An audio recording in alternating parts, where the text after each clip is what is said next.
noviembre de 1992. Nadie ha podido olvidarlo. Si hay un suceso traumático en nuestra historia reciente, ese es este. El propio nombre de la población ha quedado marcado como una herida no resuelta del todo.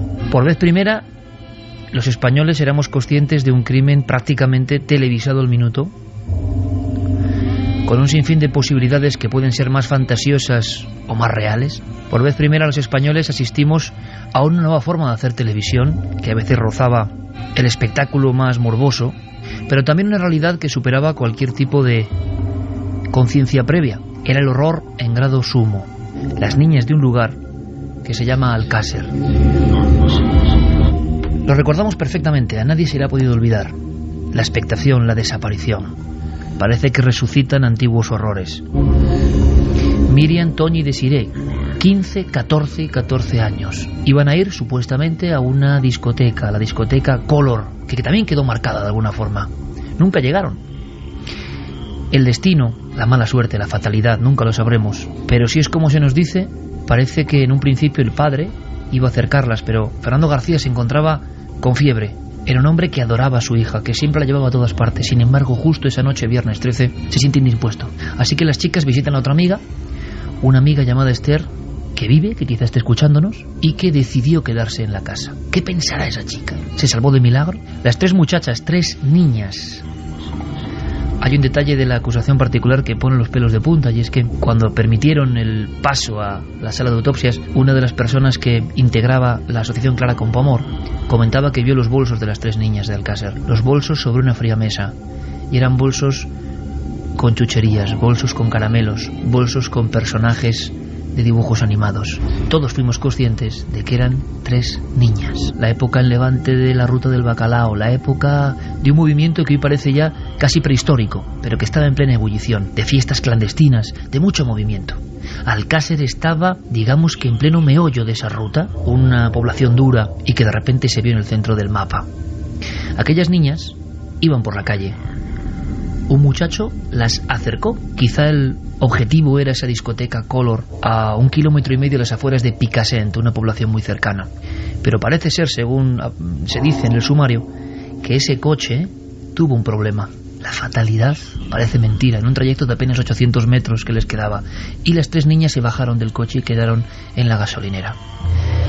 Cuenta la historia oficial que en ese momento un coche con varios individuos se aproxima, quizá pidiendo ayuda o solicitando la atención de estas tres muchachas. Allí se pierde la pista. Casi 2 meses después, el 27 de enero de 1993, unos colmeneros, en un día con frío, descubren lo que ellos piensan que es un puño de hombre con un reloj, una mano cadavérica que, como con un siniestro saludo, parece emerger de las entrañas de la tierra.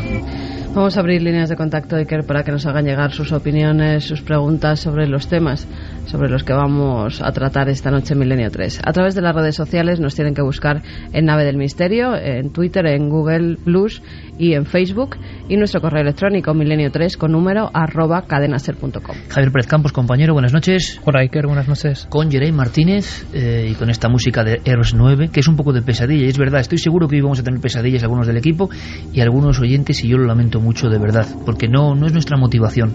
Nos conocéis ya un poco y queremos trazar líneas de ilusión, de entusiasmo, de misterio, sí, pero aprendiendo algo. Yo no sé si vamos a aprender algo, lo que sé es que es la noticia y que muchos de vosotros habéis preguntado qué pasó con esto. Hablamos a veces de conspiraciones lejanas y la gran conspiración sobre un tema criminal es la de Alcácer. ¿Habrá argumentos o no los habrá?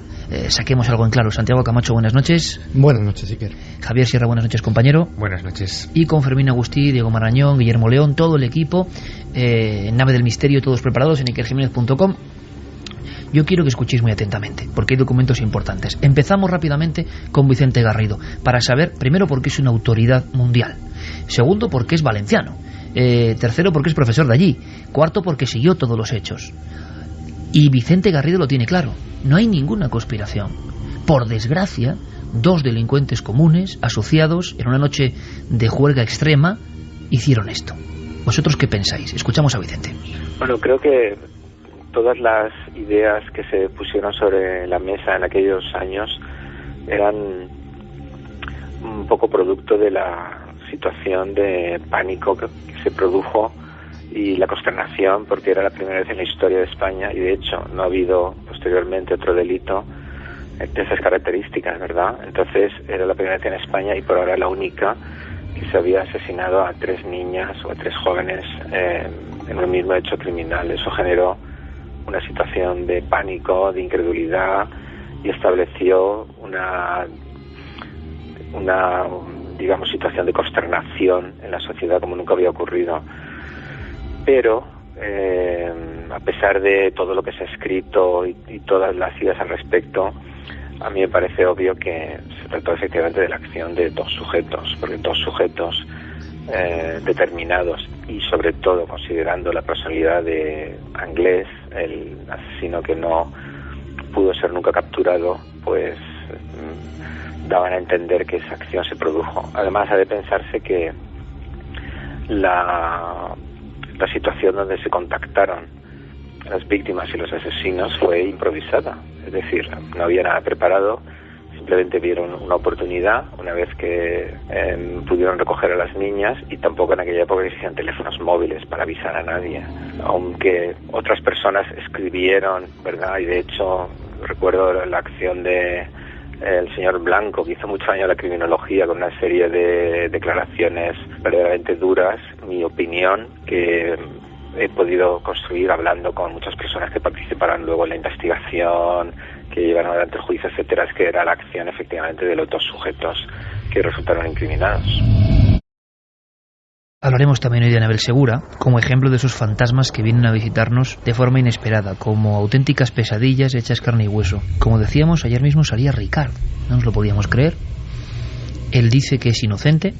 Hay 2 posibilidades para esto: que realmente lo sea, que sería tremendo, y que sea una especie de creer en la teoría de la conspiración que él mismo en tiempo real fue siguiendo por parte de algunos investigadores. Pero ¿qué ha dicho Ricard?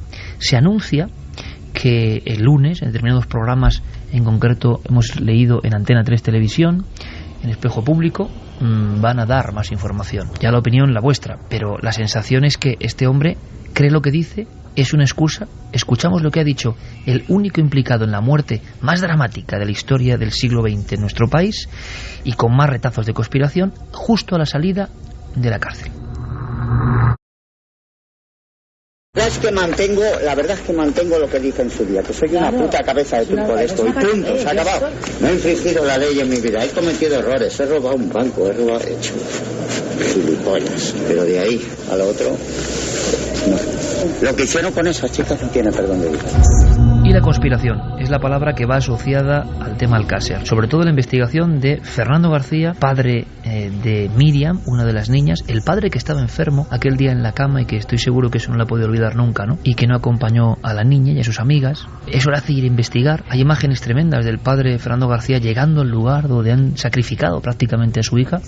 Eso puede acabar con cualquiera. Se alía a él Juan Ignacio Blanco, un gran periodista de sucesos, y que ya cada uno de vosotros libremente podéis opinar si se le fue la cabeza con este tema de Alcácer, que era demasiado, o si realmente él creía que estaba tocando una verdad y que iba a hacer justicia. ¿Qué opinan de la conspiración los investigadores? Por ejemplo, Juan José Requena, que ha hecho un libro sobre Alcácer recientemente, Javier Martínez de las Provincias, la primera persona que ve el lanzamiento o exhumación de los cuerpos, o el maestro Paco Pérez Avellán, que es sorprendente, que antes creía en la versión oficial y ahora parece que no. Les escuchamos.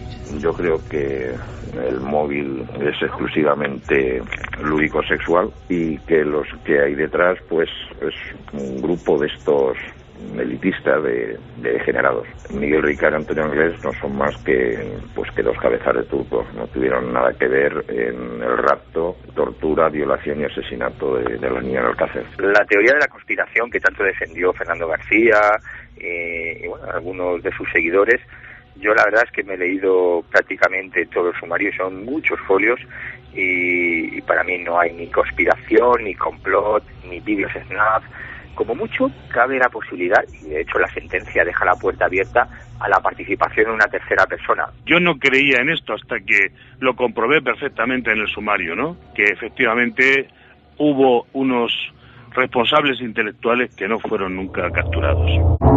Pero llega el momento. Juan Ignacio Blanco, yo lo conocí en 1994. en Radio Voz. Vi a un auténtico especialista, vi a una persona con una capacidad de trabajo y de comunicación impresionante, vi a un hombre entregado a su oficio, había sido director del caso. En aquel instante él no se había metido a fondo en la historia. De repente lo hizo, gozó de una popularidad sin precedentes. Hicieron tándem, el padre de una de las niñas y este periodista que vais a escuchar.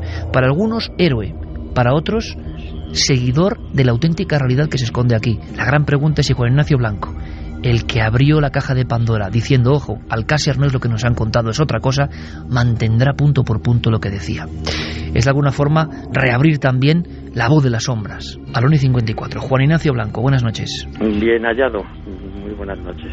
Muchas personas querrían preguntarte lo que te voy a preguntar yo ahora, porque hay una gran duda, ¿no? Juan Ignacio Blanco habrá acabado muy escarmentado del tema Alcácer, tuvo muchos problemas, se metió demasiado a fondo, fue un periodista de investigación.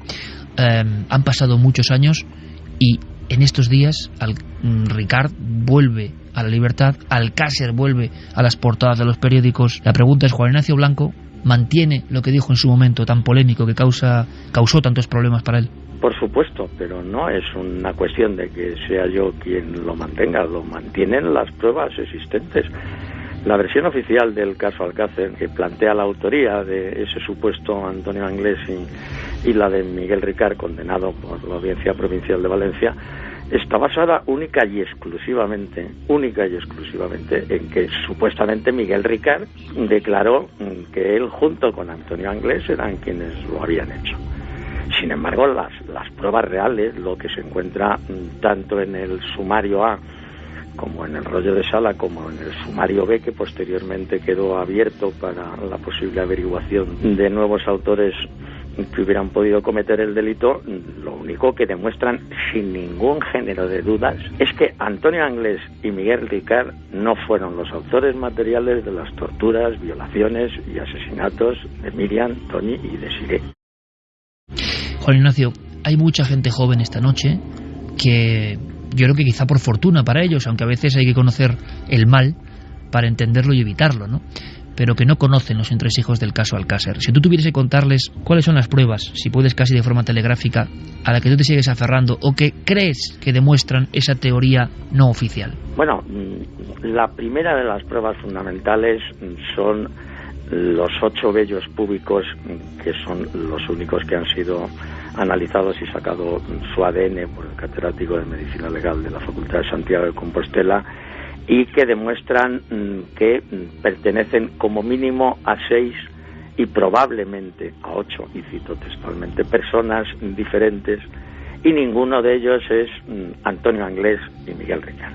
De Antonio Anglés y de Miguel Ricard no se encontró, como dice textualmente la sentencia de Alcácer condenando a Miguel Ricard, no existe prueba biológica en contra del acusado, ni una sola prueba que demostrara que Antonio Anglés y Miguel Ricard lo hubieran hecho, y sí vellos púbicos de 6 personas como mínimo, o de 8 probablemente. El segundo de los temas es la famosa cruz de Caravaca con una cadena que el profesor Frontela encuentra en la segunda autopsia y que inexplicablemente los 6 médicos forenses que realizaron la primera autopsia no vieron, y que estaba incrustada en la 4ª vértebra lumbar del cadáver número 2, que no pertenecía a ninguna de las niñas y que inexplicablemente tampoco sabemos qué es lo que podía haber, cómo podía haber llegado hasta allí, ni el motivo de estarlo. El tercero, la desaparición de la mano derecha del cadáver número 2 y de la mano izquierda del cadáver número 3, que tampoco nos explica la sentencia en sus hechos probados cómo ha podido suceder. El cuarto de los hechos, y quizá más importante, son las lesiones post-mortem que tienen las niñas. Según el relato de hechos probados de la sentencia contra Miguel Ricard, el caso termina cuando Antonio Anglés y Miguel Ricard, a pie de fosa, le pegan 3 tiros a las niñas, las entierran y se acabó. Sin embargo, los informes tanto de los médicos forenses que realizaron la autopsia como del profesor Frontela, como luego los posteriores informes del Instituto Nacional de Toxicología, demuestran que las niñas sufrieron penetraciones peneanas y con objetos post-mortem, algo que evidentemente no ha aclarado nunca la sentencia y que indiscutiblemente demostraría que Miguel Ricard no ha podido ser el autor, porque, como cualquier psiquiatra forense conoce, el realizar actos de necrofilia con cadáveres no es algo que pueda realizar cualquier persona, y muchísimo menos Antonio Anglés, una persona a la cual en un informe confidencial de la Guardia Civil que obra en el sumario se le define como homosexual, porque hay que dejar claro de una vez por todas esta situación. Antonio Anglés era homosexual y evidentemente un homosexual no se dedica a violar niñas. El siguiente de los hechos es la desaparición de la práctica totalidad de dientes en las niñas, pero fundamentalmente en las tres desaparecen los 2 incisivos mediales sin que tengamos ningún tipo de conocimiento de cómo ha podido producirse eso. La ausencia de la mayor parte de las uñas en los cadáveres de las niñas, que si no hubiera existido doble enterramiento, como plantea la versión oficial, pues tendrían que haber aparecido en el interior de la fosa en ese cribado tan minucioso que luego se realizó y que sin embargo no aparecieron, y esas uñas tuvieron que desaparecer en algún lugar. Juan Ignacio, está clarísimo, y además lo estás argumentando, pues como tú sabes, con una gran rotundidad. La gran pregunta que nos hacemos desde fuera, sin saber qué ocurre y por qué este silencio y por qué esta hipótesis tiene tantos seguidores en la red, pero no, evidentemente, entre los legisladores u otros investigadores, incluso periodistas que se enfrentaron a vuestra teoría. Tú la encabezabas, ¿no?, junto a Fernando García, de alguna forma, digamos, popular. Todo el mundo os conocía. Hay detalles y anécdotas tremendos. La gente confiaba plenamente, ¿no?, en que ibais a llegar a una verdad que era mucho más peligrosa y que sobre todo iba mucho más allá de Alcácer. ¿Por qué? ¿Por qué no triunfan estas pruebas, Juan Ignacio? ¿Por qué 20 años después la teoría que se sigue manteniendo es la de que Ricard y Anglés hicieron todo esto? Sin embargo, ahora Ricard lo que dice, y parece que se anuncia, no podemos dar más datos, pero parece que se anuncia en un programa de Antena 3 el próximo lunes, declaraciones explosivas. Sabemos algo, que es que él dice ser un cabeza de turco. ¿Qué opinas primero de estas declaraciones de Ricard en concreto? Hombre, en realidad Miguel Ricard, hubiera sido el autor o no, al salir de la cárcel sus declaraciones lógicamente tendrían que ser las de yo soy inocente y yo no he hecho nada. Eso es algo que es absolutamente lógico. No va a salir de prisión reconociendo y diciendo que violó y mató a las niñas. Evidentemente él lleva manteniendo hace mucho tiempo el mismo papel y la misma situación desde antes de empezar el juicio. Otra cosa es que nadie haya querido dar pábulo a ese hecho, porque en el propio juicio en el que fue condenado, en su declaración, él nunca admitió haber realizado ninguno de estos hechos y se confirmó como un cabeza de turco, e incluso habló de las presiones que había recibido por parte de la Guardia Civil, que es algo que se trató durante el juicio. Pero evidentemente Miguel Ricard, lógicamente, lo que va a decir siempre es eso, que él es muy bueno y que no ha tenido nada que ver y que él ha sido un delincuente y ha atracado bancos y cosas así, pero que lo de matar y violar nunca lo ha hecho. De todas maneras, yo me he entrevistado en diferentes veces con Miguel Ricard, le he tomado declaraciones más de una vez en el sumario B, en el que yo estoy personado como acusación popular, y Miguel Ricard sigue manteniendo, lógicamente, que él no ha hecho nada de todo eso. Juan Ignacio, has dicho doble enterramiento. Bueno, evidentemente, si algo hay demostrado por las pruebas biológicas encontradas es que efectivamente los cadáveres de las niñas no estuvieron los 75 días enterrados en la fosa de la Romana, donde posteriormente aparecieron. Eso, bueno, hay un hecho muy claro para demostrarlo. El primero, la ausencia de livideces cadavéricas.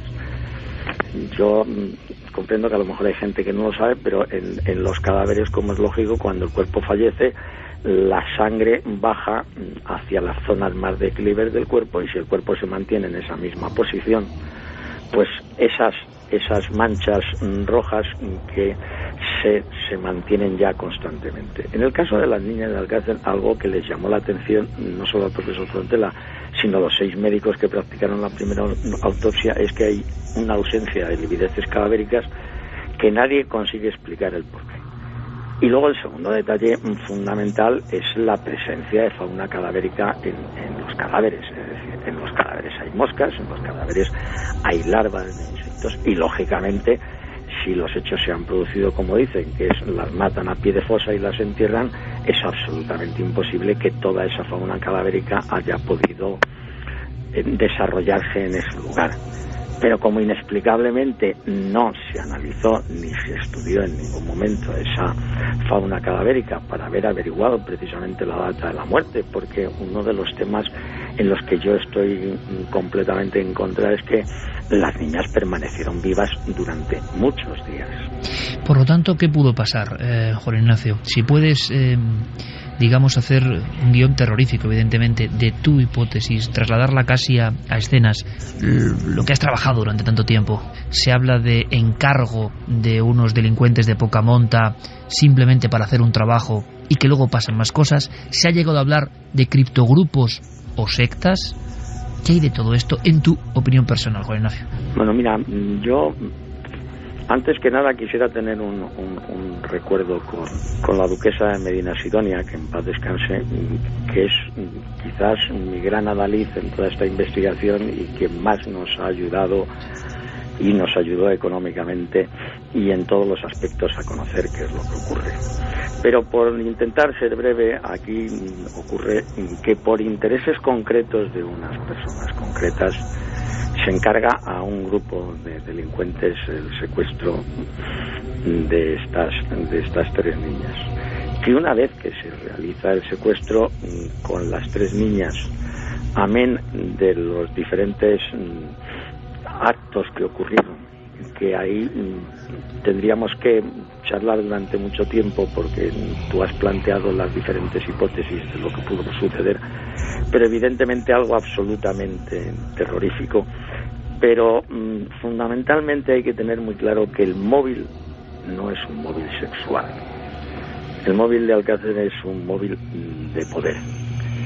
Y ese móvil de poder es el que hace que estas personas contraten a esas otras personas para que secuestren a las niñas, que las mantienen vivas durante un determinado tipo de tiempo, que incluso llegan a plantear chantajes al Estado,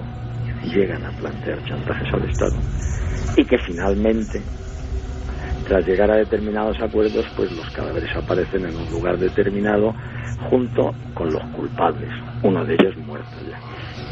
Nos hablas, por lo tanto, de un grupo de personas que trazan una especie de plan macabro con un sentido no sexual, como tenemos todos más o menos asumido, ¿no? Que hay un crimen sexual con una serie de vejaciones sobre las muchachas.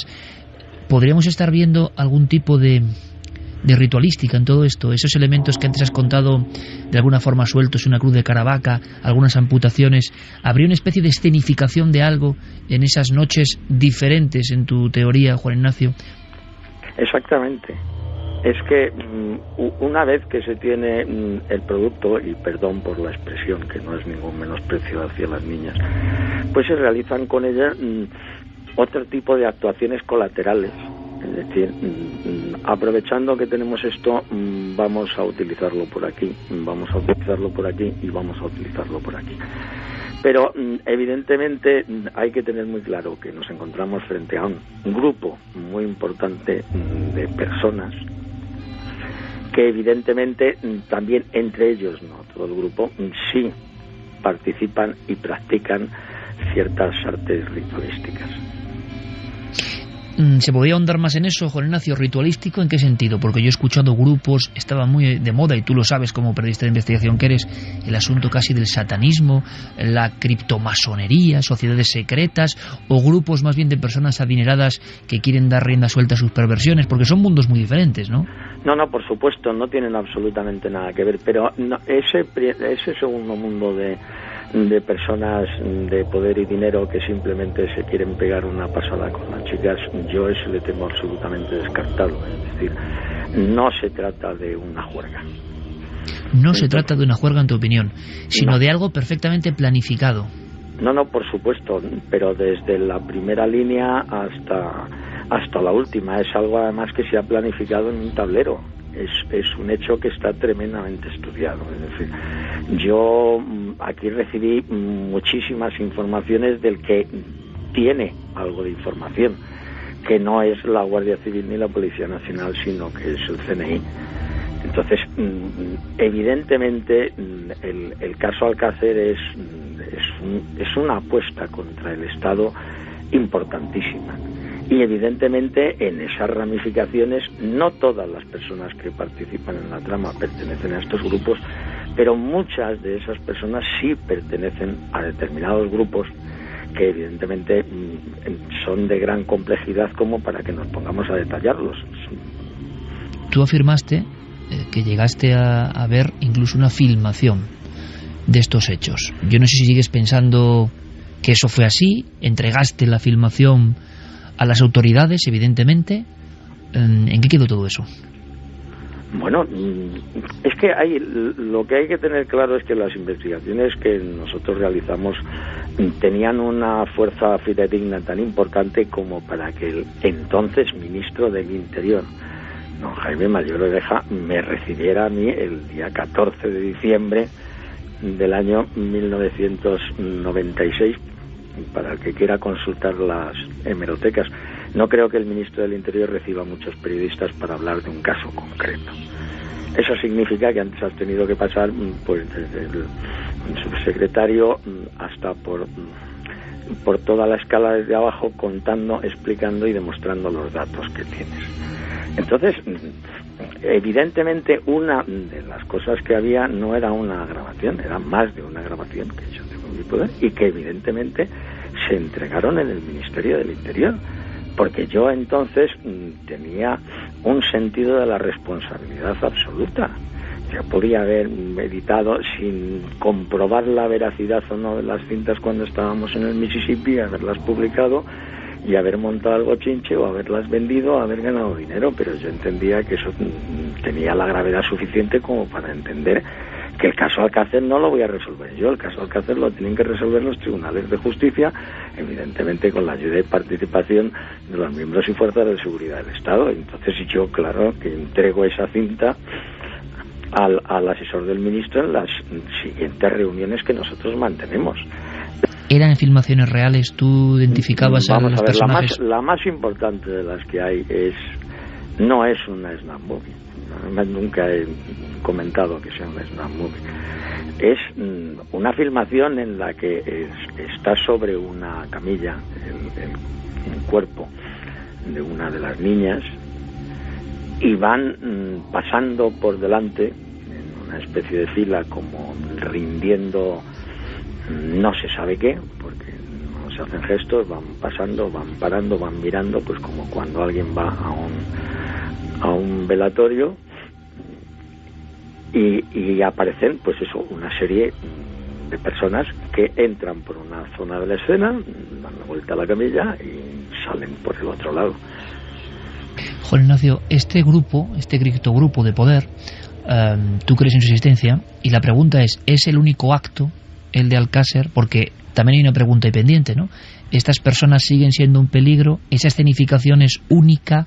¿Hay que tener miedo porque estas personas siguen con la sed de volver a hacer chantajes con ritualística de este tipo?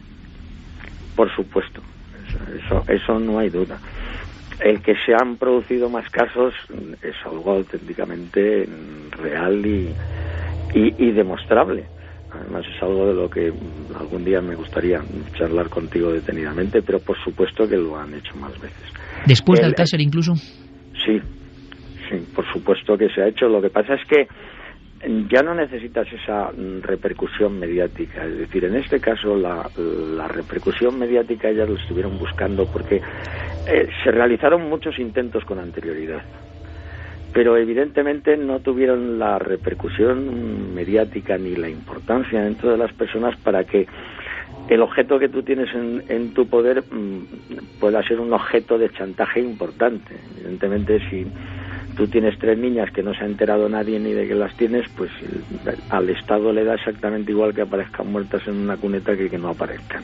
Y es uno de esos tantos asesinatos que se producen en nuestro país, de los cuales, pues como desgraciadamente ya las páginas de los sucesos parece que en este país no se producen asesinatos nunca, y tenemos una media de 3 asesinatos diarios, y sin embargo yo leo las páginas de sucesos de los periódicos, que me sigue gustando mucho, interesando mucho, y aquí no matan nunca a nadie. Es decir, entonces, salvo asesinatos muy concretos que hayan podido, bueno, en el caso de Marta del Castillo, determinados casos que han, gracias a la labor de los medios de comunicación, pues les han dado más bombo y más platillo, el resto de los sucesos no desaparecen, pero evidentemente claro que estas personas siguen matando, ¿sabes? Y matarán cada vez que lo necesiten. ¿Tienes miedo por tu seguridad, Juan Ignacio? ¿O lo has tenido? Bueno, miedo no, pánico. Lo que pasa es que, bueno, al final, por desgracia, uno se acostumbra a vivir con todo. Y de alguna forma, bueno, yo he dado a entender a todos estos grupos que yo soy bueno, que me porto bien. Llevo muchísimos años sin aparecer en los medios de comunicación. Intento no hablar de Alcácer en general, de todas estas cosas, y de momento me tienen tranquilo. Otra cosa es que, bueno, pues uno siempre tiene guardadas ese tipo de cosas que la gente te dice: ¿por qué no se publica el vídeo en internet? Lo vería todo el mundo. ¿Por qué no saca usted esa foto que tiene? ¿Por qué no hace no sé qué? Y dices, pues mira, pues en primer lugar porque yo lo que quiero es que vivir tranquilo junto con mi familia. Juan Ignacio, nos quedamos con una situación muy inquietante, como todo el caso Alcácer, ¿no? Pero especialmente las personas que somos padres, por ejemplo, podemos pensar, bueno, y ante esta situación que nos dibuja aquí Juan Ignacio Blanco, tenga la verdad o no la tenga, ¿qué puede hacer el ciudadano, no? Porque quizá la impotencia de enfrentarse a esto es lo que más asusta. Tú hablas de criptogrupos poderosos que hacen esto, y yo no sé, el periodista, el investigador, el ciudadano, la persona que nos está escuchando, ¿qué puede hacer entonces? Nada, esperar que no lo toque. Exactamente, rezar y que no te toque la China. No hay otra solución frente a ello. Lo que sí ha habido, y es algo de lo que sí me siento tremendamente orgulloso y que quizás ha sido lo que ha dado sentido a todo lo que he hecho, es que yo tengo la absoluta seguridad de que le he salvado la vida a más de un niño y una niña. Y eso ha merecido la pena por todo lo que se haya hecho. Juan Ignacio Blanco, que ha sido un auténtico placer hablar contigo, saber de ti, de tus investigaciones que prosiguen. Sé que tienes un dominio web, un auténtico portal para investigación del crimen que es visitado, sí. Murderpedia, visitado en todo el mundo, y que espero que volvamos a encontrarnos. Un fuerte abrazo. Para mí ha sido de verdad un auténtico placer volverme a reencontrar contigo y, bueno, sobre todo agradecerte esas maravillosas palabras que dices de mí en tu editorial y sobre todo tu amistad después de tantos años. Muchas gracias por todo. Juan Ignacio Blanco, gracias. Milenio 3. Detrás del misterio. En busca de una respuesta. Cadena SER. 2:16. Aquí tenemos todos una cara de muy mal cuerpo y no lo voy a negar, y es la realidad. Quiero dejar claro que ni Milenio 3, ni la cadena SER, ni yo como director de este programa, ni ninguno de sus componentes tiene ninguna verdad. Ni apoya una teoría, ni descarta otra. Somos simplemente periodistas que 20 años después contemplamos, repito, helados, asombrados, los sucesos que están pasando en nuestro país. No es solo Anabel Segura o Alcácer, son de momento 77 en una lista que da pavor. Y evidentemente ante la alusión de peticiones de meses y años, ¿por qué no tocar este tema? No es que tengamos ninguna cobardía, es que a veces uno se da cuenta de que la oscuridad conduce a poco. Yo lo decía hace unas semanas, hay temas tan malignos que yo no sé si podemos ayudar de alguna forma, si podemos arrojar algo de luz, cuando la tiniebla es triple, cuádruple, quíntuple, ¿no? Pero creíamos que periodísticamente esto puede interesar. Viven en la red, y lo vamos a comprobar, dos teorías irreconciliables, como en otros casos, en las conspiraciones españolas. Santiago Camacho, Javier Sierra, Javier Pérez Campos, Carmen, todo vuestro. ¿Qué opináis de lo que habéis escuchado? Bueno, yo puedo entender que después de escuchar el discurso de Juan Ignacio Blanco haya mucha gente que pueda decir, bueno, vale, sociedades secretas, criptogrupos, todo esto pues suena un poco fantasioso. Yo quisiera hacer una pequeña reflexión. Puede suceder en Los Ángeles, en Johannesburgo, en Medellín, en Glasgow, en cualquier gran ciudad. Vamos a imaginarnos una pandilla de un puñado de delincuentes que su máxima aspiración es controlar un puñado de bloques de un determinado barrio. Para entrar a formar parte de ese grupo te van a pedir una cosa: Te van a pedir que elijas una víctima al azar, una ama de casa que pasa por la calle, un chaval que sale del instituto y lo mates. Eso ha pasado 20.000 veces. Estamos hablando de una pandilla de mataos que quiere controlar 4 bloques de un barrio. Si esa pandilla no es de mataos y no quiere controlar 4 bloques de un barrio, sino que es de gente que quiere controlar todo un país, ¿qué te piden para asegurarse su lealtad? Pues no sé si lo he entendido bien, Santi, pero lo que dices me da mucho miedo y tiendo a pensar, ¿no?, que aquí hay mucha fantasía o que no se complementa. Caso, es que eso da si mucho fuera miedo. así, Santi, esta gente no se deja grabar. No habría películas donde si no se deja grabar, no hay chantaje. se muestran sus rostros o se puede identificar a alguien que aparezca en ese vídeo. Si son personas de poder, tendrían que tener controlado, ¿no? Es que eso solo funciona si hay una prueba contra ti que te tenga, dicho mal y pronto, sujeto por ahí abajo para siempre, que no puedas traicionarle salvo después de haberte suicidado. O sea, claro, no hay otra. Pero no te dejarías grabar. Si no te dejas grabar, ¿qué prueba tienen contra ti? No, ese estuvo, pues tu palabra contra la mía. Bueno, y en caso de que existieran estas filmaciones, yo la pregunta que me hago es si una persona está constantemente defendiendo una versión a la contra de la versión oficial y de repente caen en tus manos estas filmaciones que de alguna forma atestiguan a tu favor, no sé si yo pondría en manos de la justicia o de esa gente que defiende la versión más oficial estas filmaciones, ¿no? Si sabes que ellos precisamente están intentando hundir toda esa versión alternativa.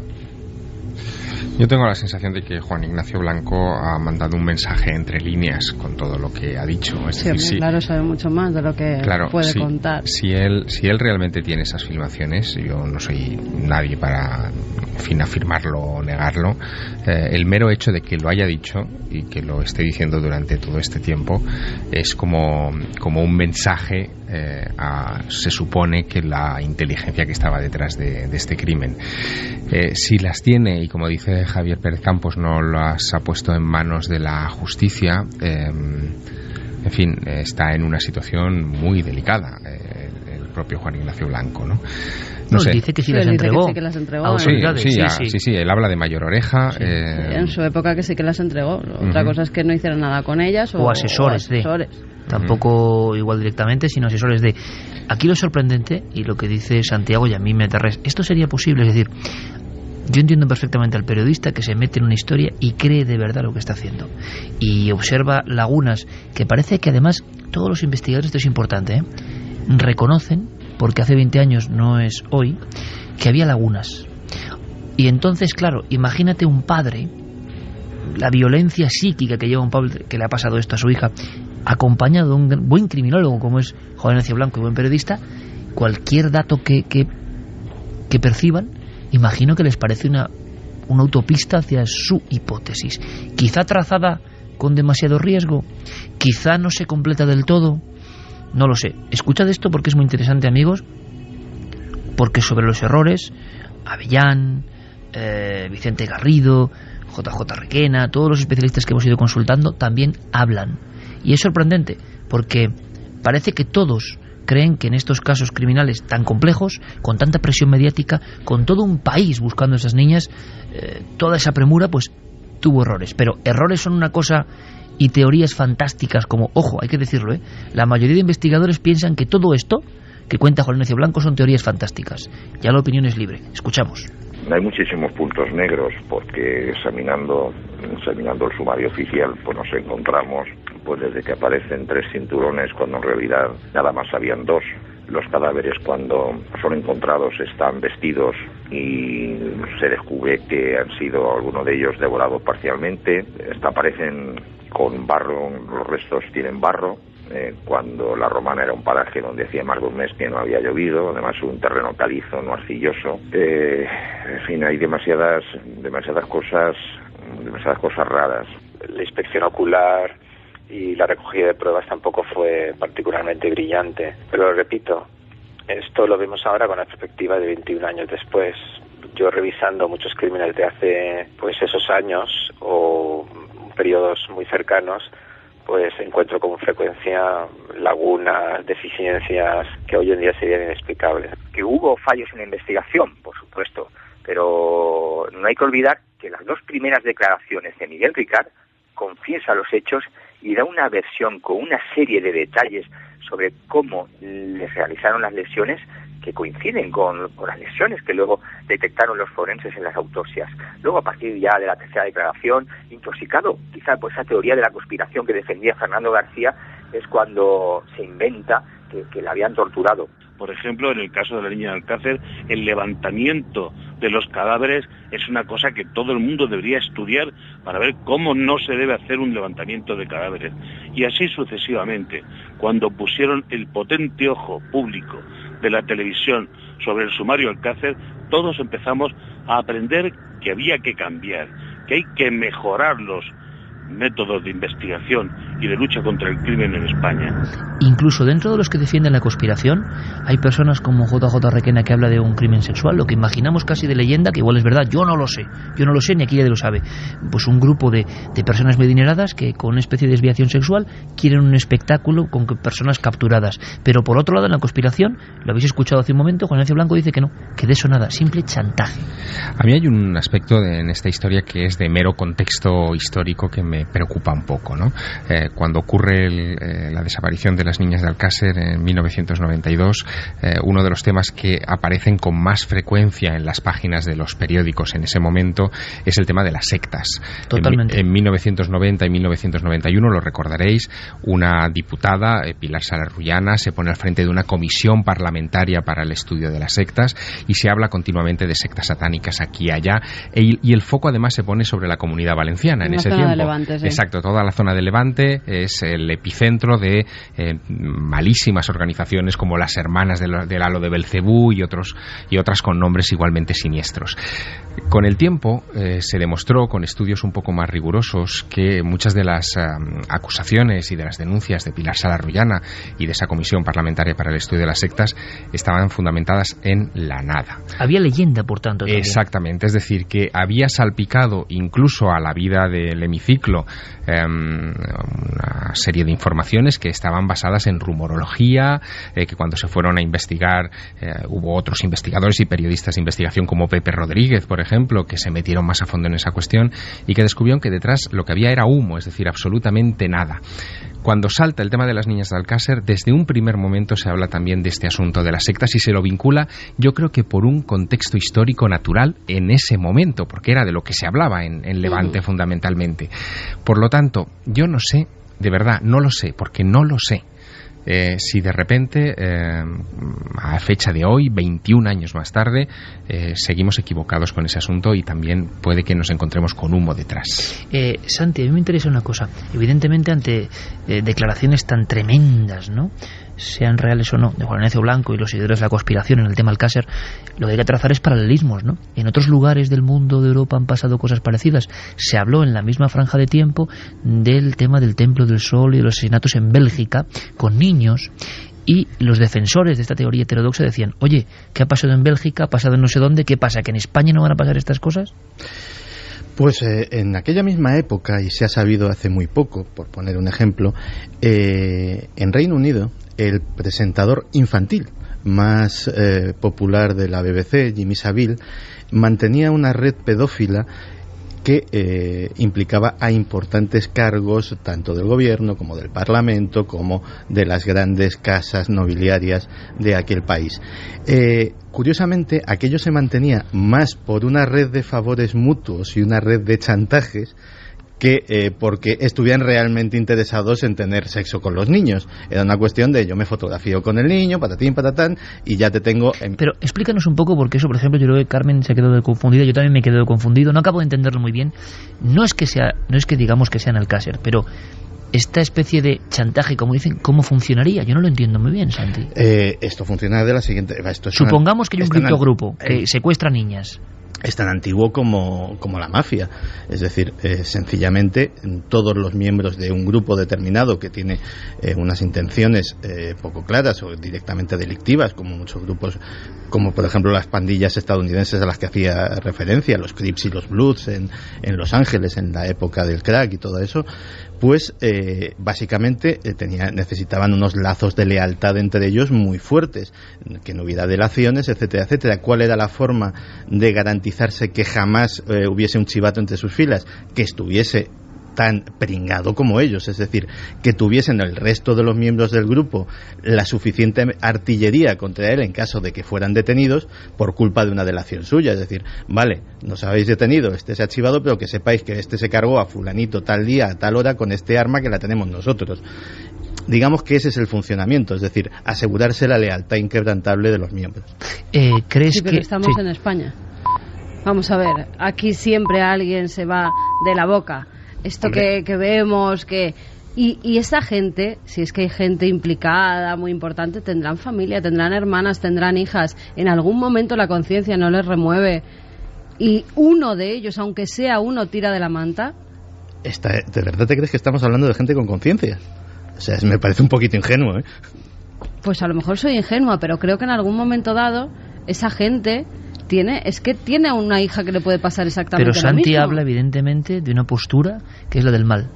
El mal, cuidado, el mal, dicen, para los negocios, el mal casi siempre imbricado o unido al ultramaterialismo, para conseguir unas cosas. ¿Hasta qué punto el hombre se convierte en lobo para el hombre, en auténtico demonio?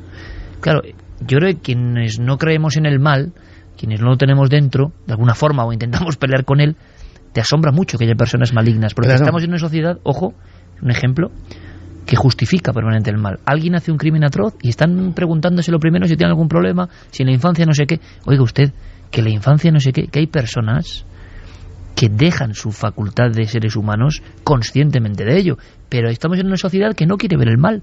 Pobrecito, siempre habrá hecho algo, habrá qué trauma, pero oiga, que hay personas guiadas por el mal. El mal existe también, y eso quizás sea un problema, ¿no? La no identificación. La mejor teta del diablo es convencer a la gente de que no existe. El mal existe. De hecho, dentro de muy poco, y supongo que a raíz de esto, pues tendremos que hablar de psicópatas en algún momento, en alguno de estos programas. Lo decíamos hace algún tiempo. Según el estudio al que recurras, entre un 3 y un 10% serían calificables como psicópatas. No todos los psicópatas son criminales, pero estamos hablando de personas que, llegados a hacer cualquier tipo de cosa, no tendrían ni remordimiento ni escrúpulo, sobre todo si supiesen que no les iban a pillar. La falta de empatía, la falta de sensibilidad, y nos preguntábamos en la redacción, ¿no?, si hay un proceso de falta de empatía, de falta de sensibilidad, si los hechos más macabros y terribles ya no nos convulsionan porque estamos viéndolos a través de la pantalla todo el día, si hay una especie de cloroformación y bueno, sale un asesino, es que luego hablaremos de Anabel Segura y dice, yo he pagado. Oiga usted, ¿cómo que ha pagado? Que ha acabado con una vida humana de una niña de 22 años, ¿pero usted qué está diciendo? ¿Pero usted qué está diciendo? ¿Le ampara la ley o no? Cuando la ley se separa tanto de la mínima humanidad. Entonces, ¿qué ocurre? Que bueno, eso va pasando, no, es que es legal, es que... Y quizá nadie acude al momento, acude al instante en que alguien arrebata la vida al otro, que no nos lo podemos ni imaginar, y se legisla con una frialdad que es alucinante. Dos preguntas pongo sobre la mesa. ¿Lo legal es lo justo? No. ¿Y lo justo es lo correcto?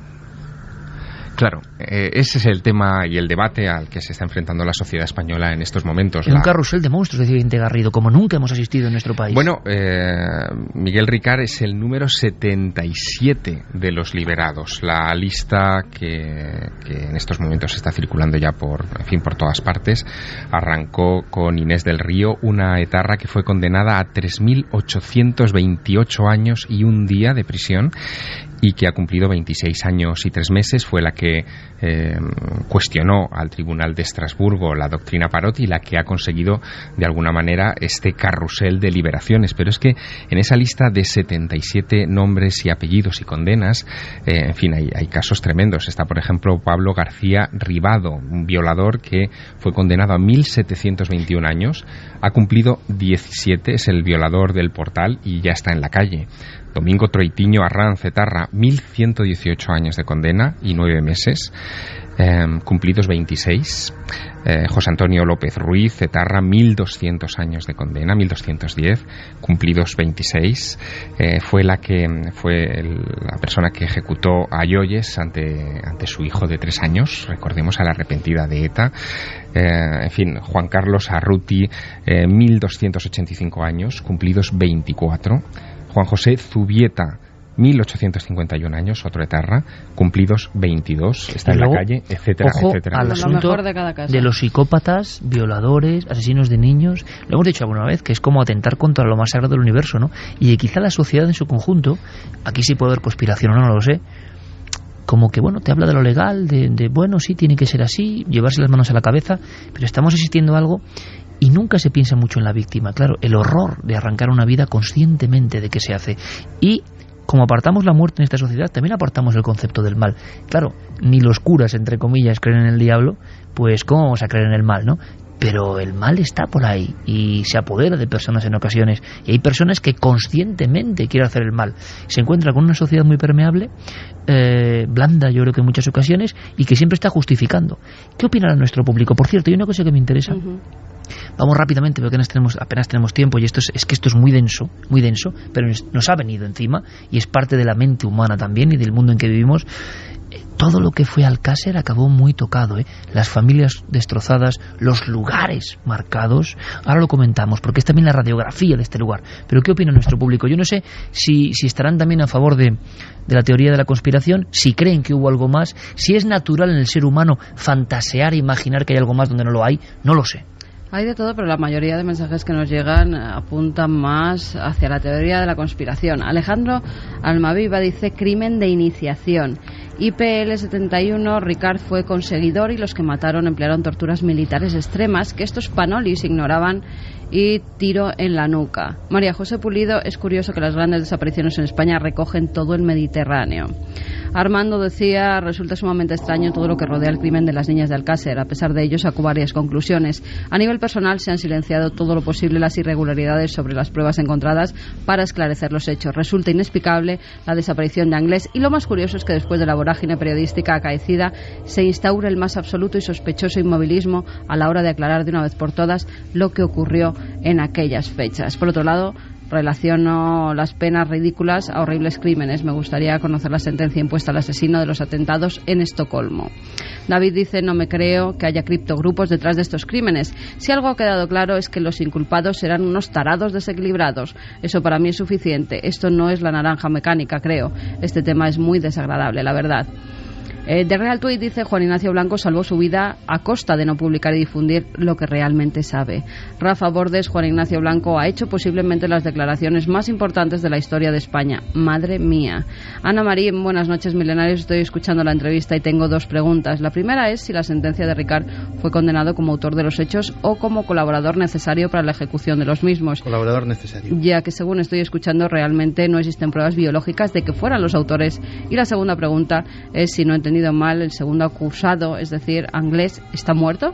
Estoy de acuerdo en que en este caso hay un velo oscuro que no dejó satisfecho a nadie.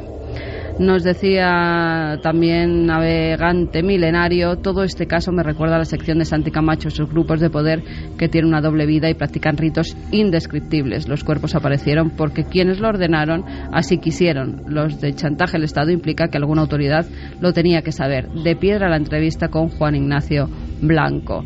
Antonio Recio, yo no veo conspiración, sino un asesino que intenta escaquearse, primero para evitar la cárcel y ser castigado por los presos y ahora para intentar que la gente le deje en paz. Es simplemente un asesino que dice, nunca he infringido la ley, he atracado un banco. Además, aunque solo hubiese participado, es igual de culpable, aunque se hubiese limitado a poner a las niñas en manos de terceros por dinero o el motivo que sea. María, esto huele a chamusquina, con este tipo de cosas siempre siento que somos unos imbéciles, que nos lo creemos todo, del ámbito que sea. Fran Fernández, madre mía, cuántas lagunas, por favor, que un caso de tal magnitud pueda tener tantas carencias es infame. Baurk tiene una pinta de que aquello fue una orgía con drogas y alcohol que se fue de madre y se tapó de malas maneras. Inés Luján, Juan Ignacio Blanco ha resumido todas las incoherencias del caso Alcácer. Está muy claro que la versión oficial es imposible. Vinico, Ángel, Anglés y Ricard no fueron los únicos. Seguro que había más gente y de poder e influencias. Zombie dice, el crimen de Alcácer guarda similitudes con los crímenes de los narcos en México o Colombia. Eloy Olmo, esto sí que es un misterio. ¿Cómo pueden liberar a asesinos? ¿Una ley de derechos humanos? Manu Fernán, entonces, ¿por qué sigue vivo Ricard? ¿No es un peligro para los verdaderos autores? Lo asombroso de todo esto es que algunas autoridades judiciales están diciendo que hay, dentro de esta lista amplísima que ha comentado Javier Sierra, violadores, psicópatas que creen que van a reincidir. De Anglés lo dijeron, de Ricard, perdón. Claro. Lo dijeron, que no era conveniente que saliera porque podía volver a delinquir, que era... Entonces la desprotección es la de la gente que va por la calle. Totalmente. Pero no solo eso. Los sacamos a la calle y encima les pagamos 400 y pico euros cuando en España hay niños que no tienen que llevarse la boca. Es todo eso de nuestros impuestos. Esto es una especie como de locura, ¿no? Que cuando uno observa la locura en la que vivimos, la estructura burocrática ha vuelto todo del revés. Lo más esencial del ser humano está vuelto del revés. Yo creo que por fortuna también nadie concibe muy bien lo que es una muerte arrancada violentamente. No se suele ver, ¿no? Uno no es consciente. Por eso hay esa lejanía. Bueno, lo han matado y la gente...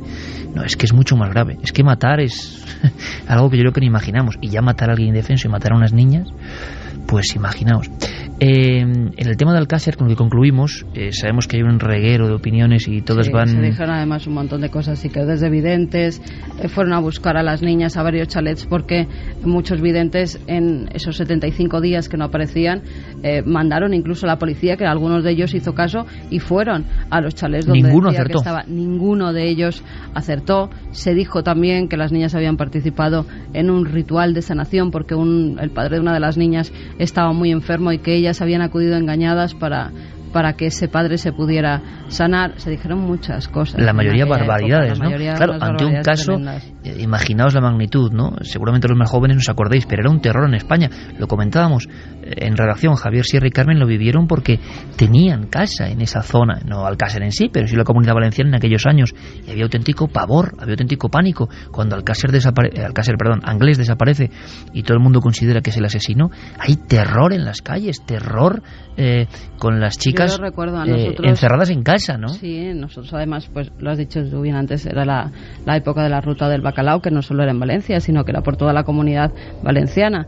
Y en la época, ya desde que desaparecieron las niñas, los padres, fue en la época después además de Navidad, esa Nochevieja, a nosotros, por ejemplo, no nos dejaron salir, a las amigas, porque las niñas estaban sin aparecer todavía. Yo recuerdo verdadero pánico, nos venían a buscar a todas partes. Había ciertos rumores de que los asesinos estaban por la zona de Alicante, incluso en la zona que yo vivía, entre Guardamar y Torrevieja, se decía que la pinada de Guardamar estaba, cuando ya se sabía que eran Anglés y Ricard, que estaba Anglés, que se había escapado desde Valencia. Recuerdo cómo incluso la policía hizo varias redadas por la zona ante los rumores crecientes que había, y que mucho tiempo no nos dejaron salir solas, que los padres venían a buscarnos porque había auténtico pánico social en la zona. En Alcácer hablábamos del cementerio, tiene que ser impresionante, ¿no? Está esa figura de las tres niñas como elevando sus alas, ¿no? Niñas que tenían todo un proyecto de vida, es lo que ocurre, ¿no? El contraste entre alguien que ha cometido la barbarie, sea quien sea, no me estoy refiriendo a este caso, cualquier otro, y sigue viviendo, a ver si me dan un trabajo, no sé qué, y uno ya no piensa en esa niña que tenía todo el proyecto de vivir, y que alguien que se cruzó en su camino se lo segó. Fíjate, Iker, ese cementerio es muy visitado por gente que va de vacaciones o que pasa por la zona. Dicen los enterradores allí que mucha gente, sobre todo en verano, que es cuando la gente más veranea en la Comunidad Valenciana, se acercan hasta allí, aunque estén veraneando en otros pueblos, simplemente para hacer una fotografía al monumento que se hizo a las niñas de Alcácer. Son las tres niñas unidas en un solo cuerpo y desplegan unas alas y miran hacia las alturas, ¿no? Es impresionante, es un caso único por todos los componentes que tiene, ¿no? Y el misterio de alguna forma para muchos sigue ahí. Todo quedó maldito. Es verdad que tocar Alcácer parece un poco maldecirse también, ¿no? Y yo espero el mal trago, que no sea mucho el que estamos dando esta noche, pero es nuestra obligación, que también somos periodistas, ¿no? Y esperáis de nosotros que contemos cosas que van al fondo de la mente humana, de la conspiración, de lo que no se cuenta, porque seguramente os contarán muchas cosas, pero esto seguramente también no. La discoteca, ¿os acordáis? Lo decíamos al principio. Estas pobres crías iban a una discoteca llamada Color. Había una fiesta del instituto. Las tres tenían una hora de estar en casa, a las 9:30.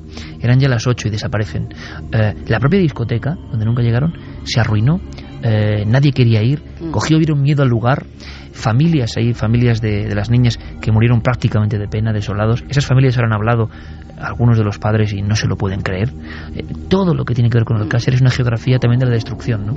La discoteca desapareció en enero de 2012, la echaron abajo, y durante todos estos años había cambiado varias veces de nombre para que no se identificara con la discoteca de las niñas de Alcácer, y que no tenía ninguna culpa el pobre negocio, pero en ningún caso, y viendo ya que eso no remontaba de ninguna manera, decidieron tirarla porque se estaba convirtiendo en un lugar para que la gente sin techo durmiera, y entonces pues los dueños del terreno decidieron echarla abajo. Pues escuchad ahora esto, por favor, porque un día antes de la salida de Ricard, resulta que vuelve, como decíamos, ¿no?, como un miedo ya superado, antiguo. Es un hombre con pelo largo, gafas, un gorro, un aspecto un poco mendicante, con un carrito, y resulta que lo reconocemos porque enseguida nos viene a la memoria la historia de Anabel Segura, una chica que en una lujosa urbanización de Madrid salía a hacer footing, no tenía otra culpa, salir a hacer footing, y de pronto, cerca del colegio escandinavo, en la zona de Moraleja, para una furgoneta blanca y 2 individuos la secuestran. Aparecerá muerta mucho tiempo después. Decía este hombre, el churrero le llamaban, que ha salido en libertad, que fue un error, que él ya ha pagado su pena. Curioso concepto también, pagar pena, ¿no? Ya ha cumplido.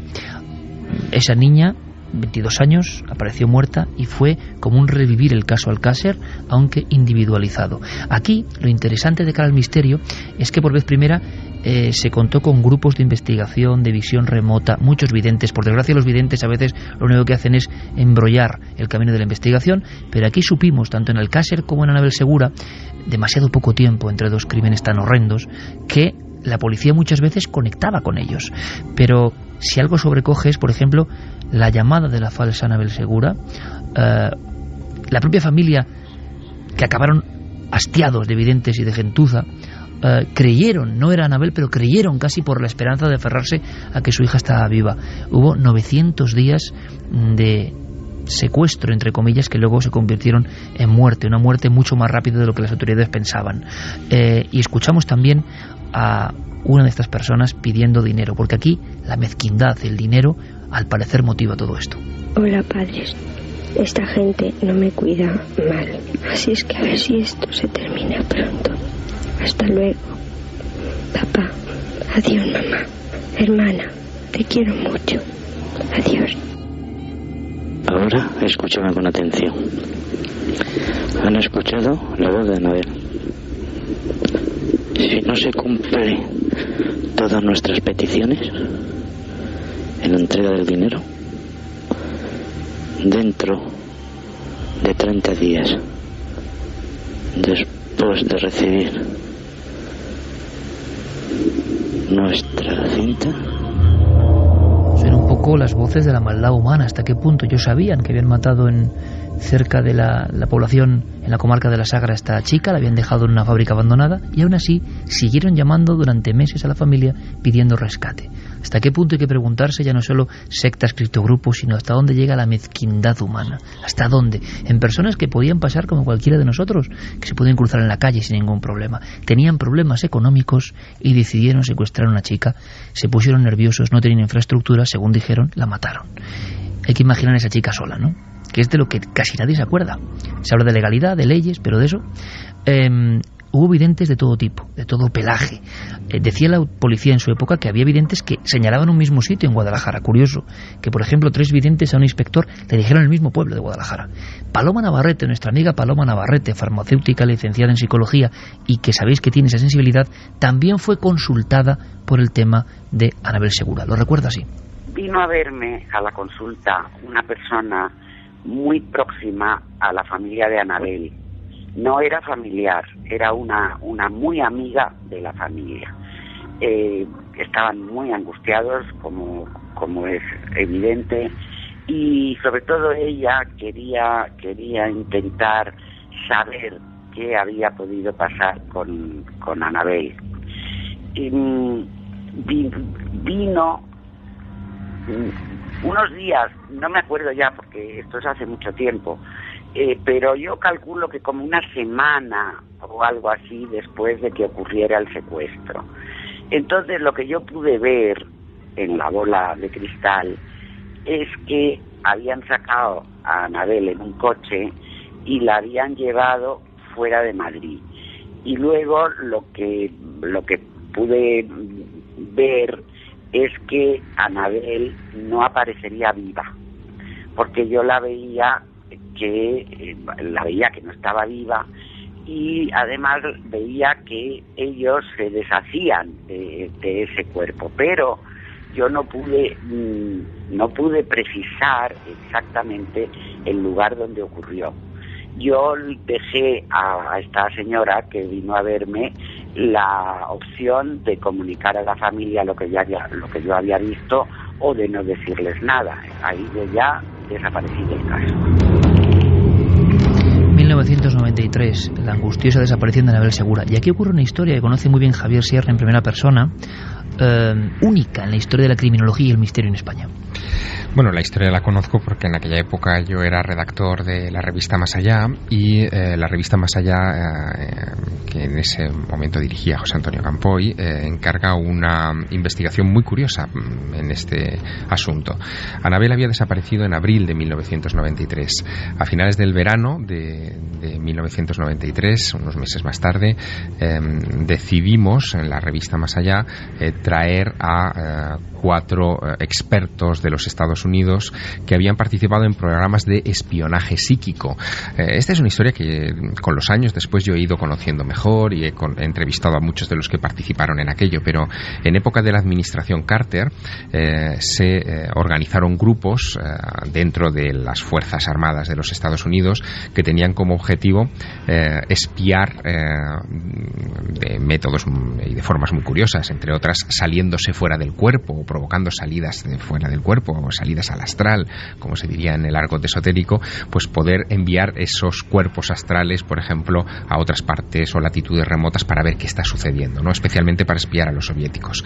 Cuando se acaba un poco la Guerra Fría o estos experimentos finalmente terminan casi todos en el fracaso, esos militares organizan empresas civiles para la búsqueda de personas desaparecidas, espionaje industrial, en fin, todo tipo de cosas.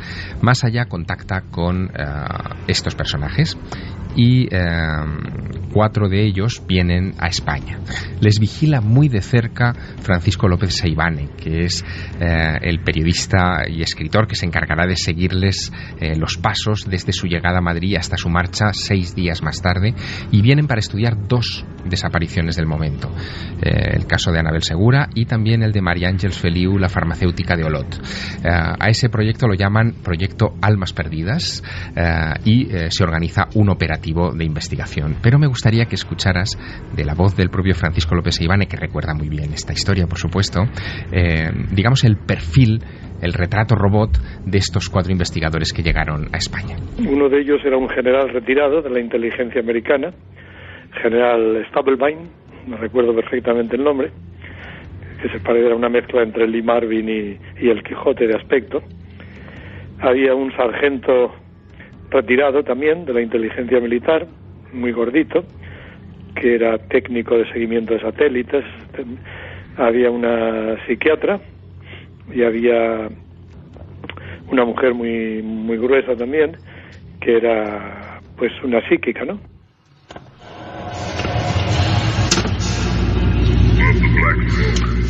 El general Albert Stubblebine ha saltado a la fama con los años, ¿no? Él es el protagonista de un libro y después de una película muy famosa que se llamaba Los hombres que miraban fijamente a las cabras. Participó en todo tipo de experimentos, algunos de ellos de naturaleza muy delirante, subvencionados por el gobierno de los Estados Unidos, digamos, en ese esfuerzo por crear una división de soldados paranormales o psíquicos, ¿no? Él es el que dirige estas operaciones en Madrid.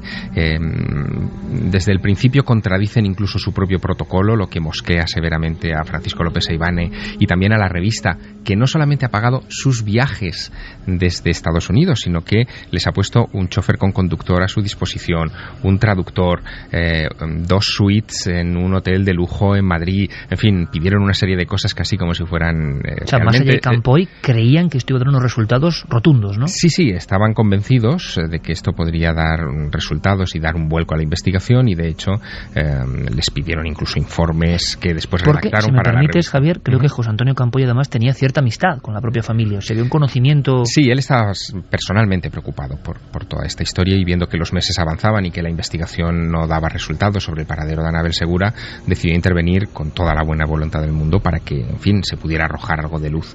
Pero fíjate, Francisco López Seivane, que como te digo, siguió muy de cerca todos los pasos de estos 4 personajes por Madrid y por sus alrededores, valoró así la operación Almas Perdidas. Fue una operación muy complicada, muy cara para la revista, muy bien intencionada, pero aquellos señores, que eran detectives psíquicos, pues demostraron nada, ser hasta unos principiantes, porque se contradecían constantemente y no acertaron ni una. Introdujeron muchas contradicciones. Ellos decían que no querían saber nada del caso en sí, que no querían estar condicionados mentalmente, no querían tener una información que desvirtuara sus propias percepciones, pero a la vez requerían continuamente visitar los escenarios de los hechos. En fin, había una serie de elementos ahí que no coincidían. Y de hecho, la clase de contradicciones en las que incurren es lo que termina mosqueando ya definitivamente a Francisco López Seivane, que nos lo recuerda así. Primero, ellos mismos dijeron que para no contaminarse tenían la norma de no estar en contacto con nada. No querían saber ni el nombre de la persona secuestrada, ni las circunstancias en que esto ocurrió, ni la fecha, ni nada. Pero nada más llegaron a Madrid nos hicieron llevarles al sitio donde los habían secuestrado, que previamente ellos habían visualizado y me habían descrito. Pero cuando llegaron allí no encontramos por ningún sitio lo que habían descrito. Y era una contradicción, porque si no podían contaminarse, ¿para qué querían ir al lugar de los sitios? Entonces dijeron que no, que es que ellos recogían información, lo ponían en un protocolo, y esto se enviaba a una serie de detectives psíquicos distribuidos por todo Estados Unidos. Cada uno de ellos no tenía ni un nombre, 01, el 02, el 03, todos estudiaban el protocolo que estos enviaban, se concentraban y emitían su propio informe con lo que veían. O sea, que da la sensación, Javier, de que la historia de la visión remota, en este caso de Anabel Segura, historia que os contamos y que seguramente no conocíais, no resultó. Fue un gran fracaso, hay que decirlo. Sí, ellos llegaron incluso a aportar detalles específicos, en fin, muy llamativos, ¿no? Decían que Anabel estaba en un pueblo de la Sierra de Madrid, que empezaba por Na y tenía las letras AR en algún lugar. Uno podía imaginarse enseguida Navacerrada, pero ellos insistieron que era Navarredonda, ¿no? Llegaron a ir a Navarredonda, vieron que aquel pueblo no se ajustaba a las visiones que habían tenido. De nuevo fue un sonoro fracaso. ¿Se dice eso en el informe? Sí, eso sí. Es curioso porque se sabe que los captores de Anabel Segura estuvieron en varias poblaciones de Ávila durante horas dando vueltas porque no sabían qué hacer.